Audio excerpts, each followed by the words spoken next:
Bienvenue au journal des rencontres dans les ondes, sur les ondes de Fréquence 7, qui a planté sa tente au centre Le Bourneau. Nous sommes ravis aujourd'hui, je suis particulièrement content aujourd'hui de recevoir Igor Minaev pour tous ses films, et en particulier L'Inondation, qui sera présenté ce soir au public pour fêter en quelque sorte son œuvre. Igor Minaev, bonjour. Bonjour. Voilà.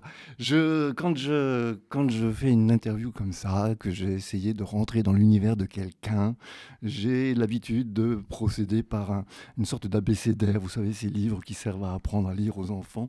Et comme ça, on va essayer d'apprendre la langue Minaef. On va essayer de parler Minaef. Alors, à la lettre A, j'ai choisi A comme apercevoir. Il se trouve que Leibniz, le philosophe, nous explique qu'il analyse la sensation. Et puis il nous dit, l'univers nous fait des tas d'impressions sur notre corps, et puis ces impressions sur notre corps deviennent des perceptions dans notre âme, mais elles restent inconscientes. Et puis quand la disposition le permet, quand c'est suffisamment intense, tout à coup, elle monte à la conscience, et c'est ce qu'il appelle une aperception. On aperçoit. Oh là là, bon. Et alors, moi, Je sais pas si je peux l'effet. vous répondre à cette Oui, mais question. c'est l'effet que m'a fait Rez-de-chaussée. Ce film en noir et blanc, on parlera un peu de la technique, et me paraît être un film fait pour voir et être vu. Je pense d'ailleurs au rez-de-chaussée lui-même, qui est un appartement qui donne presque directement sur la rue, mais la rue donne pratiquement directement sur l'appartement. Dans vos films, que ce soit La Robe Bleue ou donc justement au rez-de-chaussée, on a souvent cette figure dans l'inondation aussi, on a cette figure de femme à sa fenêtre, et pour regarder soit dehors comme la maman dans La Rose Bleue, soit pour regarder à l'intérieur comme Isabelle Huppert dans L'inondation, qui regarde dans la maison à travers la fenêtre. Et alors moi, j'avais jamais vu dans le cinéma un paravent transparent, c'est-à-dire un paravent qui permet d'apercevoir, et derrière lequel la maman fait l'hirondelle quand elle a mal au dos. C'est quand même assez extraordinaire. Et je sais pas, on a l'impression d'une généralisation de ça avec la cacophonie au Donbass, comme si c'était une volonté de voir ce qui se passe réellement au Donbass. Derrière la symphonie du Donbass, le film quasiment de propagande. Mais qu'est-ce qui se passe réellement, vous? Alors, est-ce que c'est la devise d'Igor Minaev? Je veux voir pour faire voir. Enfin, c'est pas quelque chose comme ça. Bah écoutez, vous avez déjà tout raconté, donc Ah bon? j'essaie de rajouter quelque chose si je peux. Donc on commence par Rez-de-chaussée. Oui. Et Rez-de-chaussée, c'est un film de la perestroïka. Et ça, c'est très très très important parce qu'il n'était pas du tout possible avant. Et j'ai peur qu'il n'était pas possible après non plus, donc voilà. Donc c'était juste le moment de le faire. Et en fait, au départ, c'était une pièce de théâtre Mhm. qui était adaptée pour le cinéma. Et après, c'était un peu. On a commencé bien avant C'est la une vraie pièce perestroïka de de Mikhailova. Olga Mikhailova, avec Ouais. qui je travaille Mhm. depuis Mhm. toujours. C'est une amie qui est scénariste et dramaturge. Et donc, voilà. Mais le temps qui est intervenu dans notre travail, qui a changé pas mal de choses. Voilà, et je trouvais que c'était vraiment le moment pour parler de cette vie privée et Oui. de défendre vraiment le droit de la vie privée de chacun, Oui. et lié avec la vie de l'État, Oui. surtout à ce moment de grand changement radical, et le plus important peut-être qui était dans l'histoire de l'Union soviétique. Voilà, c'était l'époque de Gorbatchev, Ouais. c'était la perestroïka. Et Hors donc, antenne, on a parlé de la glasnost, de la transparence. Alors, il y a eu un gain de transparence. ah bah oui, complètement. Ah mais oui, complètement. C'est-à-dire qu'aujourd'hui, en général, tout le monde crache là-dessus en disant, pauvre, c'était n'importe quoi, c'était la pauvreté, comme si avant c'était la richesse. Donc tout le monde dit que, surtout que les magasins étaient vides. Oui, les magasins étaient vides, mais quand même on avait la liberté. Bon, les gens disent, mais la liberté, j'avais avant aussi. Ah bon? Ah Oui. bon, d'accord, mais quelle liberté? Bah en fait, est-ce que j'ai besoin de la liberté? Ah, c'est ça la Oui, question, oui. bah bien sûr. Mm. C'était quoi? Et la liberté, ça parle de quoi? Voilà, c'était ça. Et donc pour moi, c'était, bon, je sais pas, je trouve que c'est un thème récurrent, si j'ose dire, si j'ai la prétention de le dire, de tous mes films-là, c'est parler de la liberté avant tout. Donc voilà, mais Rez-de-chaussée, c'était justement ça. Oui. Et Avec un personnage qui se sert justement de la vision, on en parlait aussi hors antenne, il se sert de la vision pour lire les journaux. Mais alors lire les journaux à plus soif, il découpe des articles, il veut voir, mais il veut lire aussi. ah oui, non, mais ça c'est vrai que à cette époque-là, chaque jour il y avait des publications qui démontraient que tout ce qui était avant c'était mensonger. Voilà, et ça, c'était tout à coup, l'histoire était revue autrement. Donc, la stupéfaction totale, bah, en même temps, c'est pour une fois, on dit des choses, voilà, et qu'il y avait pas mal de gens, les gens, ils faisaient des queues pour acheter des journaux. On n'a jamais Ah oui, vu oui. les choses, mais vraiment partout, partout, c'était hallucinant. Donc il fallait arriver le matin pour acheter le journal, parce que sinon après il n'y avait plus rien. Donc et Ah, après les gens découpaient des articles comme si il avait cette peur qui que cachait ça quelque part que disparaisse. ça va Ouais, disparaître sans ouais. laisser les traces. Voilà, donc ça c'était incroyable. Donc je voulais absolument, c'est un personnage qu'on a rajouté dans le film parce que dans la pièce qui était écrite avant, il n'y avait pas Enfin, ce ce personnage, personnage, oui, d'accord, oui, évidemment. oui, oui. Voilà. Il est Mm. étonnant ce personnage. On le retrouve un petit peu dans l'horizon argenté, c'est ça, hein. L'horizon argenté, Ouais, oui. où il chante, où il danse, où il boit Ah, déjà un petit peu. oui, c'est quelqu'un formidable qui s'appelle Nicolas Tocard, voilà, et qui n'était pas comédien. Ah oui. Pas du tout, non, non, il est comédien non professionnel, comme on Mhm. dit. Voilà, je l'avais trouvé à Kharkov, on dit aujourd'hui Kharkiv. Et donc, Comment il faut dire? bah écoutez, moi, on dit Kharkiv parce que c'est un Ukrainien aujourd'hui, mais on parle comme ça. Moi, je pense que j'ai ma petite privilège de dire Kharkov parce que je suis né dans cette ville. C'est marqué dans mon acte de naissance, Oui, oui, Kharkov. Donc, ouais. excusez-moi, je dis comme je veux. Mais bien sûr, Voilà, c'est tout. Ça naturellement. change pas grand-chose, Je me mais suis bon. posé la question Oui, oui, pour Kiev et Kiev. oui, oui, J'ai oui. hésité, je me dis, Mm. bon, Bah, bah, ça aussi, c'est une discussion à l'infini, ah, parce que quand même, avant, on disait à la façon russe, évidemment, donc c'était Kiev, mm, donc aujourd'hui, on dit Kiev, bah, à la façon ukrainienne. Voilà, donc, mais mm. bon, la ville reste la même, hein, donc. Bon, bah, vos bases, elles sont B comme base. Je continue mon petit abécédaire. B comme base, je me suis pas foulé, je On va reconnais. aller jusqu'à Z. Non, non, non, je crois pas. Non, Non, j'espère. ouais, moi, je pourrais. Ah bon, moi, je pourrais, moi. Vous avez fait vos études à l'Université nationale de théâtre, de cinéma et de télévision Karpenko-Kari Oui, à Kiev. oui, c'est une école de cinéma, c'est l'école de théâtre et de cinéma Une à des Kiev. trois grandes écoles, je crois. Bah, je pense en Ukraine, c'était la plus grande. Voilà. Mais en fait, à cette époque-là, quand je fais mes études, il y a, en l'Union soviétique quand même, donc il y a trois écoles de cinéma. Hmm. Donc il y a à Moscou, Oui, c'est ça. la plus grande c'est Hmm. VGIK, et la deuxième c'est à Kiev, et la troisième c'est en Géorgie, à Tbilissi. C'est tout, c'est bon, c'est pour un pays si immense, etc. Mais C'est pas ouais, beaucoup. c'est pas beaucoup. Ouais. Mais bon, c'est beaucoup pour avoir des chômeurs après, ça va, mais bon, trois, ça va. Oui, c'est- Bon, sinon c'est pas beaucoup, ça c'est vrai. Trois écoles. Voilà. Mais alors donc, dans cette école, cette université, théâtre, de cinéma et de télévision, théâtre, hein, et donc votre film d'études, c'est La Mouette, adapté de La Mouette de Tchekhov. Oh, oui, mais joué par les enfants, Oui. avec leurs profs, Ouais. qui essaient de monter cette pièce avec les enfants qui ne comprennent rien du tout, ce qui est normal, mais qui tombent dans cette ambiance de Tchekhov et surtout dans la complexité des sentiments adultes Oui.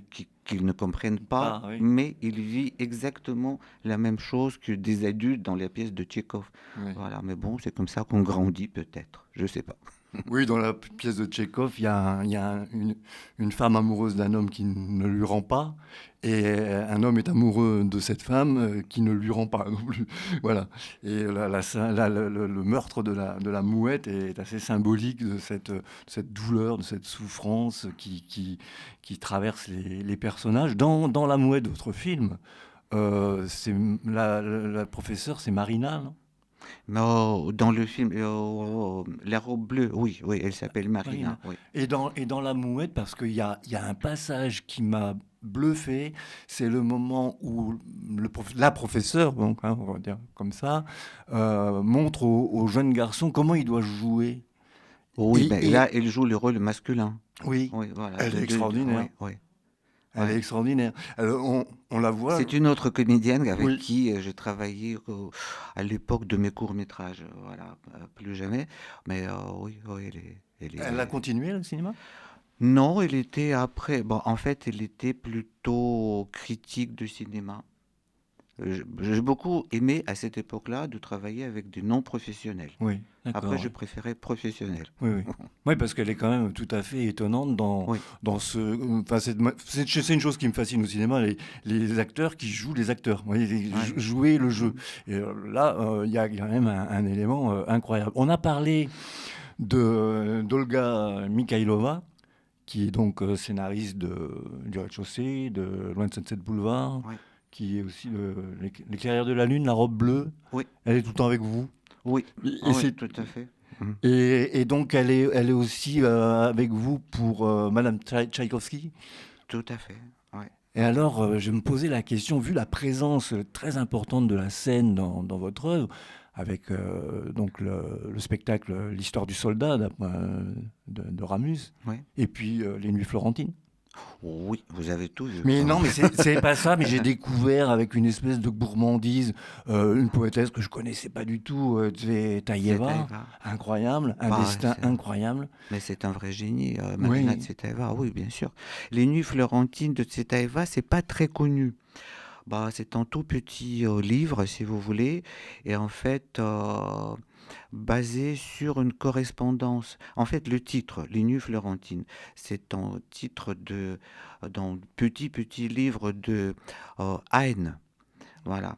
Et donc, en fait, quand il était Marina Tsvetaeva déjà, qui était à Paris, euh, en éditeur russe à Berlin, là où il y avait toute l'immigration mm. à cette époque-là, et la demande, parce qu'il parlait allemand et français à la façon impeccable, absolument, et tout, donc la demande de traduire Heine pour sortir le bouquin en russe. Les Nuits Florentines, ça s'appelle.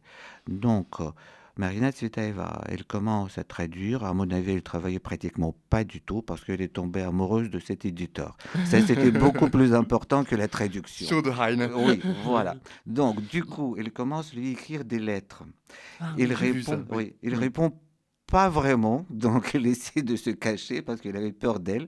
Voilà, elle était assez insistante et tout, mais elle était exubérante, elle était géniale, mais elle était quand même pas facile que ça. Donc voilà, et un jour, ça dure un moment, et un jour elle lui dit, écoutez, bon. Hein, j'ai pas traduit, mais les lettres, j'aimerais bien de les recevoir quand même. Renvoyez-moi mes lettres. Ah oui. Donc, il lui a renvoyé des lettres, sauf une, je crois. Et donc le titre, et après à Paris, quand elle retrouve dans sa valise des migrés, elle retrouve ces lettres-là, elle se dit, ça fait déjà une œuvre d'art.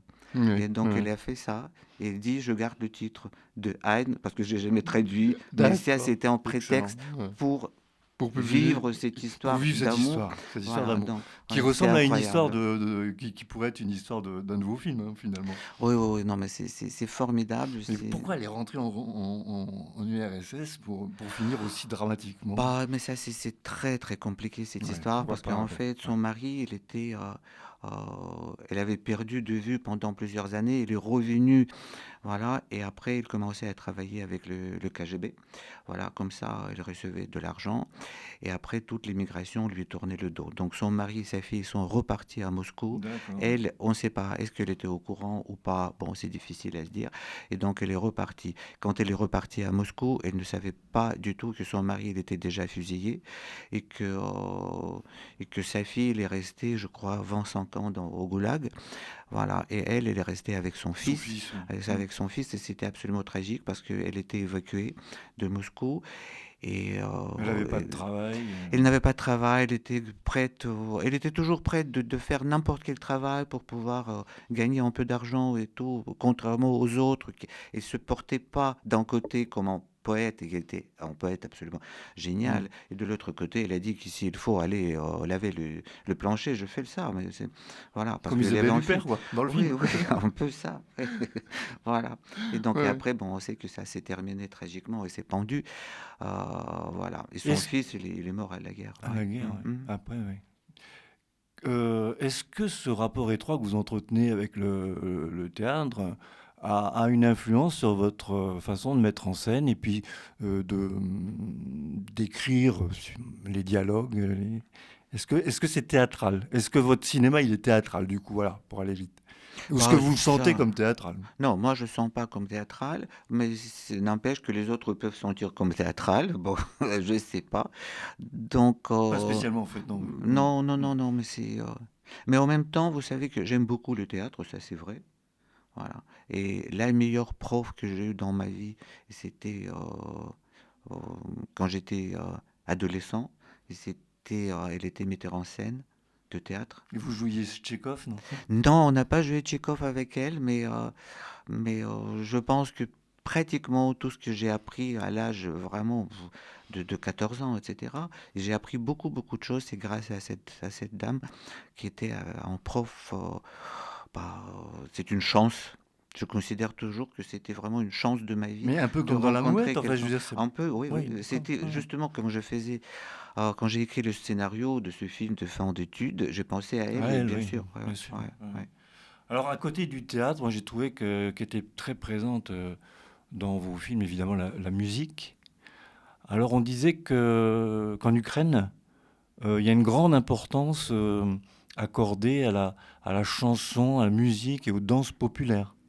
Ah oui, c'est énorme parce qu'en Ukraine, quand même, la culture, disons, de base, c'est très, très, très folklorique. Ça reste jusqu'à maintenant. Voilà. Oui, oui. Hmm, Et avec aussi la musique russe, c'est-à-dire bon, Tchaïkovski. bah oui, bien sûr. Bah, j'adore Tchaïkovski. Ouais. Ouais, ouais. Et alors, c'est celui qui fait beaucoup de vos musiques, apparemment, je vous ai entendu d'ailleurs à la radio, dans un podcast, vous étiez dans les traverses du temps sur France Musique.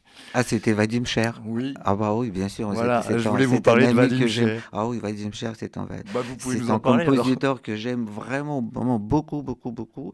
On a fait tous mes derniers films, je fais avec lui. Et c'était assez marrant notre rencontre avec Vadim, parce qu'avant j'ai travaillé avec un autre compositeur, et donc c'était la préparation pour Le Vent de Sunset Boulevard. C'est un film où il y a beaucoup, beaucoup de Bien sûr, musique, c'est une comédie une musicale pour comédie ceux qui musicale, l'ont pas oui, vu. Ouais. voilà. Et du coup, le compositeur avec qui j'ai travaillé avant, bah ça marchait pas.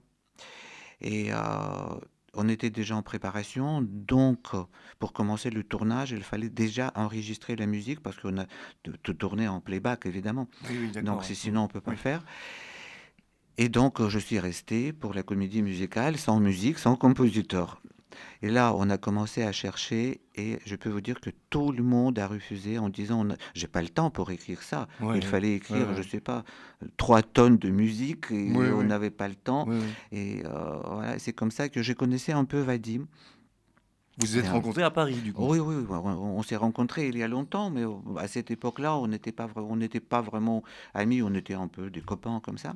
Et donc, j'ai appelé Vadim parce que je suis revenu à Paris dans le désespoir le plus total et global qui J'imagine, oui. existe, parce que je me suis Une dit, le comédie film, musicale sans bah oui, musique, c'est oui, difficile. Ouais. je me suis dit, c'est perdu d'avance de Ouais, toute ouais. façon, c'est clair. Ouais. Donc, j'ai appelé Vadim qui est venu, je lui ai expliqué, je lui ai dit, bah, on essaye de faire quelque chose.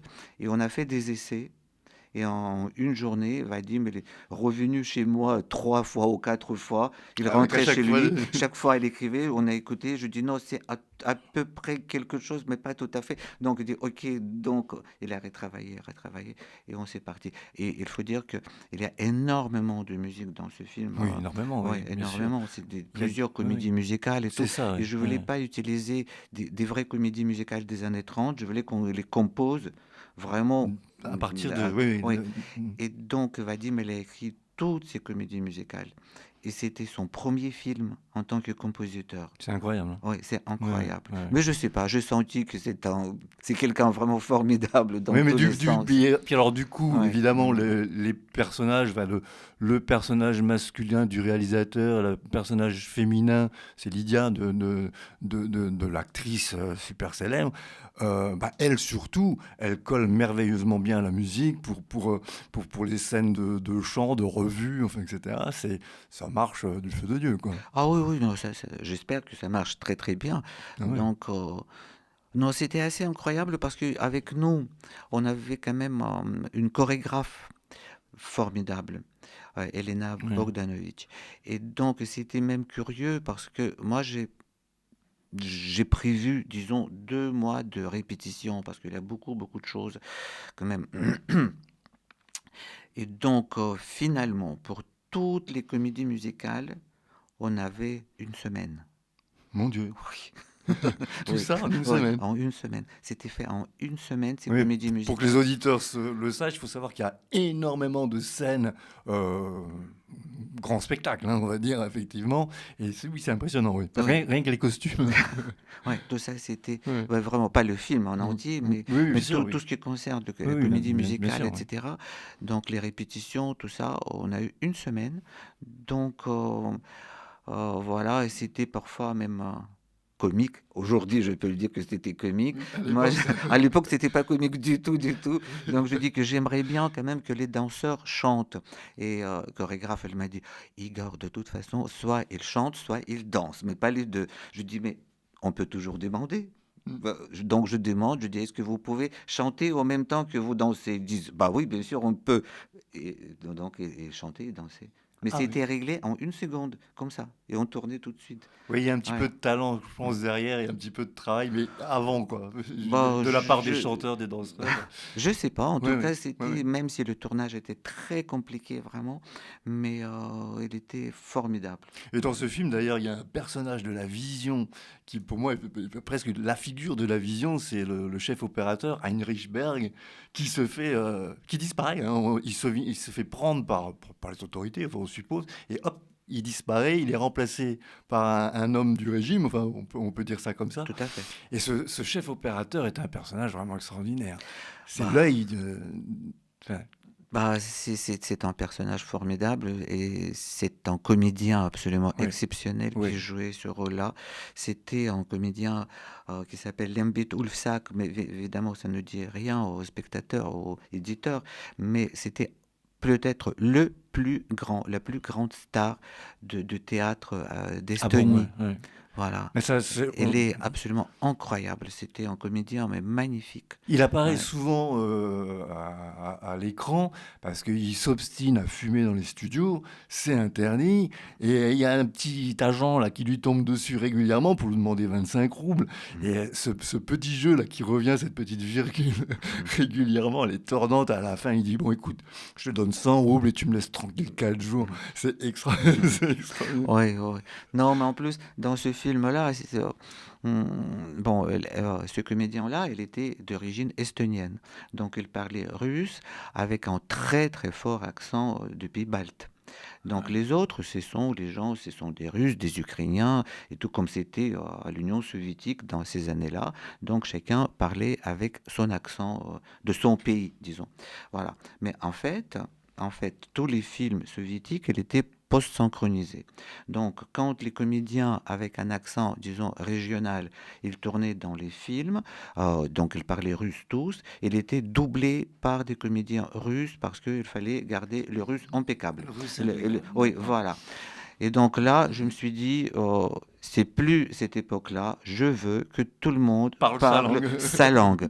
Donc c'était pas facile parce qu'il fallait, quand on a fait la pause synchro, il fallait faire revenir tous les comédiens de tous les pays, etc., pour qu'ils parlent tous, vraiment pour qu'ils terminent leur rôle. Il y avait énormément de comédiens ukrainiens que je fais venir pour la pause synchro. Voilà, et c'était assez touchant parce que Ouais, déjà, ils j'imagine. sont revenus juste après les révolutions orange. Donc, ils Oui, sont venus tous avec en des Bélarus, écharpes. c'est ça. Oui, à Kiev. À Voilà. Kiev. Oui. Donc, ils sont venus de Kiev Oui, avec oui. leurs écharpes orange.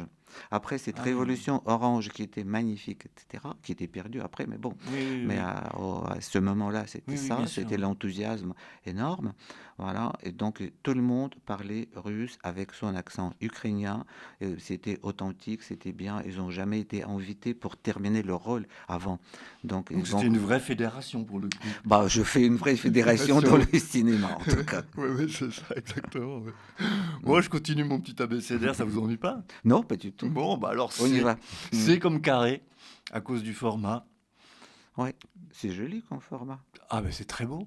Et justement, donc, pour les auditeurs rapidement, donc le format carré, c'est 1,33. Hein, Oui, c'est on fait plus. non, c'est 1,33 de largeur pour 1 de hauteur, au contraire de Cinémascope qui est de 2,35 m, je crois, enfin 2,35 sur 1, quelque chose comme ça, beaucoup Ouais. moins large, quoi, voilà.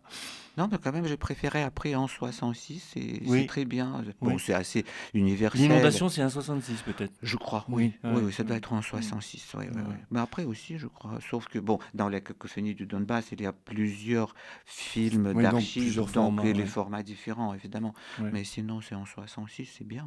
Oui, c'est beau. C'est assez harmonieux, je trouve, Oui, comme oui, oui, c'est vrai. format. Ouais. On est, oui. Et donc le format absolument carré, c'est très très peu utilisé. Bon, alors Ouais. il y a l'à peu près carré 1,33 et puis donc 1,66 dont vous venez de parler. Mm. Ces formats la plus réduits dans la largeur. Alors ça donne un petit côté old school, enfin nostalgique. C'est probablement pas le but principal. Non, Non, non, non, non, non, non. non. Non, je sais pas. C'était il y a longtemps. Je me souviens pas pourquoi. Bah, je sais pas du tout. Mais après, je sais que le choix du format, c'était toujours en 66. Bah, le carré, c'était bah, l'école de cinéma, L'école de cinéma, peut-être. oui, Oui, c'est ça. Oui, oui, c'est un format très ancien, c'est le oui. format du muet, un Oui, tout à 33 de fait, tout de à Thomas fait. Mm. Edison. Même les Mhm. frères Lumière, ils avaient des pellicules de 24 par 16. Mais il y a peut-être une autre raison. Bah, vous me dites peut-être que je ne suis pas du tout expert, mais vraiment pas en termes d'image. Mais est-ce que c'est pas un format qui permet de concentrer l'image et d'obliger pardon, je suis toujours dans mon aperception du début, en fait. Ah Pardon. oui. Et qui oblige un peu le spectateur à regarder plus précisément les visages en particulier. C'est-à-dire on part moins sur les côtés, quoi. Bon, je sais pas, parce qu'en fait, ça dépend de votre mise en scène. Ouais. Voilà, comment vous faites, de l'éclairage et tout. Donc, on peut être concentré même quand on est en cinémascope. Ouais, ouais, Voilà, c'est ouais. possible. Ça dépend vraiment Et ne comment pas vous le être construisez. concentré avec Oui, s'il n'y a tout à rien sur fait. l'image. Oui, tout à fait. Non, non, Tout à mais fait, ça, ouais. c'est la question de Ouais. mise en scène Mm, et de cadrage. Oui, mm, c'est avant tout ça. ouais, ouais. En tous les cas, ça dépayse complètement parce qu'on n'a pas tellement l'habitude. Il y a eu quelques essais ces derniers temps, comme Grande Budapest Hotel, par exemple, Oui, parfois qui utilise oui. ce format, mais c'est vrai qu'on n'est pas très habitué et que du coup, ça nous signale qu'on est au cinéma, comme d'une certaine Ah oui, manière. tout à fait, tout Ouais, à ouais, fait. ouais. On peut quelque part, je sais pas, on peut dans le passé comme ça Ouais. nous rappelle quelque chose, on Chose, ne sait oui. pas quoi, mais Oui, bon, oui. c'est un peu nostalgique Ça- comme forme. oui, ça vient Ouais, nous fouiller nous, en fait, d'une ouais. certaine manière. Ouais. Alors, D comme défilé, parce que j'en parlais tout à l'heure, il y a beaucoup de défilés dans votre œuvre, je trouve. Il y en a dans le rez-de-chaussée, il y a des revues aussi. C'est une forme aussi de mouvement collectif, comme ça, etc. Donc, loin de Sunset Boulevard, bien sûr. Il y a un très beau défilé dans l'inondation sur le pont, là. Mhm. Défilé qui passe comme ça, avec des chants. On entend la Marseillaise d'ailleurs. Je- Oui, parce que c'était très populaire, Marseillaise, en Ah oui? Union soviétique. Mais bien sûr, c'était considéré comme une chanson révolutionnaire, c'est Ah tout. bon? Oui, oui, oui, oui. Je Ah sais qu'en d'accord. France, tout le monde dit: «Ah ben et pourquoi la Oui, mais oui, Marseillaise?» mais bien Bah sûr, oui, c'est parce que pour ça que j'en parle. ah oui, oui, mais parce que c'était la Marseillaise et l'Internationale, c'était presque La même égal. chose. Ah Ah oui? oui, oui, ah oui, Ah, c'est absolument. fou. Il n'y Alors, avait pas de en clin d'œil pour quelque chose. Non, pour non, la non, non, non, France non, non. ou la Révolution, non, Non, non, non, non, non, non, c'est non, juste non, parce que non, c'est c'est comme parce ça, que quoi. c'était comme C'est ça. comme ça, oui. En Ouais. réalité, oui. Oui. D'ailleurs, votre cinéma, je trouve que ça revient à mon petit dada, là, de voir, de faire voir. C'est vrai que votre cinéma, il sert beaucoup à nous faire voir des choses qu'on n'a pas forcément l'idée de voir, quoi. Enfin, c'est probable. Enfin, je sais pas. En tous les cas, ces défilés. Moi, il y a le défilé dans votre œuvre qui m'a le plus fasciné. C'est un défilé immobile. c'est dans Rez-de-chaussée. Et ce sont il y a un défilé mobile aussi dans Rez-de-chaussée. Mais il y a un autre défilé, c'est pour la fête du 8 mars. Je crois que c'est la fête des mères, hein, c'est ça? Oui, en rez-de-chaussée, oui, Ouais. oui. Et il y a des portraits de femmes qui sont glorifiés en quelque sorte, de part et d'autre de la rue, comme ça, et alignés comme des matrioshkas un peu. Je sais pas. Oui, mais ça se faisait comme ça. Ça se faisait Ah oui, réellement. Oui, oui, ça se faisait, oui, oui, bien sûr. Bon, j'ai un peu modifié, disons, le code, mais sinon, ça se faisait, oui. C'était surtout des stakhanovistes oui, qui c'est ça. étaient leurs portraits, qui étaient alignés comme ça partout et tout. Mais là, je me suis dit, ça, c'est la fête des femmes, donc on va mettre des femmes quand même. Mhm. Bon, voilà, donc, et Mhm. ça, c'est un peu marrant pour moi parce que je connais pas tout le monde qui sont sur ces photos, Bien sûr, etc. j'imagine. Oui. Mais il y avait des photos que j'ai demandé de faire avec des gens avec qui j'ai travaillé. Donc, on a mis leurs photos. Donc, c'est amusant, mais bon, c'est Oui, oui, vraiment, c'est c'est. personnel comme Oui, ça. private Ouais. joke en quelque Oui, sorte. Ouais, ouais, c'est ça. ouais. Oui. Oui, mais en tous les cas, il est. Je ne sais pas exactement quel sentiment il provoque ce défilé. En tous les cas, moi, l'effet que m'ont fait ces défilés et ces revues, c'est comme si c'était des lieux dans lesquels les individus sont aliénés en quelque sorte. Ils s'oublient eux-mêmes du fait qu'ils participent à ce groupe, ils marchent pas, ils sont habillés de la même manière, ou du moins il y a un code, il y a un dress code du défilé Ah, forcément. non, mais en même temps, quand même, bon, disons, le grand défilé de rez-de-chaussée, c'est pour la fête du 1er mai. Ouais, Donc voilà, c'est là où ils défilent et avec leurs slogans, etc. Et là, ouais, c'était ouais. vraiment, vraiment très important parce que je voulais mettre vraiment des slogans importants. Pas n'importe quoi, genre vive le 1er mai. Bon, d'accord, mais ça, on était quand même à l'époque où on pouvait dire beaucoup plus que ça. Ça, oui, Et donc oui. c'est pour ça qu'ils portent des choses qui rencontrent euh, sur la liberté, pour la justice, etc.